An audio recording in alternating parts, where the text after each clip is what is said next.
మాయం చేసే ఈ గుడి గురించి మీకు తెలుసా? అదే తంజావూరులోని బృహదీశ్వరాలయం. సరిగ్గా మధ్యాహ్నం ఈ గుడి నీడ నేల మీద ఎక్కడా కనిపించదు. దేశంలోనే అతిపెద్ద ఏకశిలా శివలింగం ఉన్న ఈ దేవాలయం ఎన్నో అద్భుతాలకి ప్రతీక.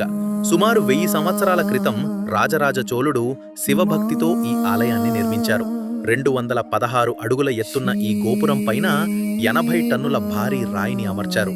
దీనినే కుంభం అని అంటారు. ఆ కాలంలో అంత బరువును పైకి ఎలా తీసుకెళ్లారో తెలుసా? కేవలం ఆ కుంభం కోసమే 6 కిలోమీటర్ల పొడవైన ర్యాంపును నిర్మించి వేలాది ఏనుగుల సహాయంతో దాన్ని శిఖరం పైకి చేర్చారు. మరో వింత ఏంటంటే ఈ ఆలయానికి భూమి లోపల పునాదే లేదు, కేవలం ఇసుక మీద కట్టారు. ఆలయ నిర్మాణానికి 130,000 టన్నుల గ్రానైట్ వాడారు.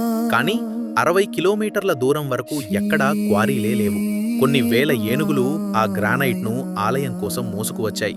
6 పెద్ద భూకంపాలు, సునామీ వచ్చినా ఈ ఆలయం ఇంచు కూడా కదలలేదు. పరిశోధకులకి అంతుచిక్కని రహస్యం ఏమిటంటే పునాది లేకుండా ఇంత పెద్ద ఆలయం ఎలా సాధ్యం? మధ్యాహ్నం నీడ ఎందుకు కనిపించదు? ఇది మన దేశపు గొప్ప కళా ప్రతిభకు నిదర్శనం. కానీ దైవశక్తి తోడు లేకుండా ఇది సాధ్యమా? మీ అభిప్రాయాన్ని కామెంట్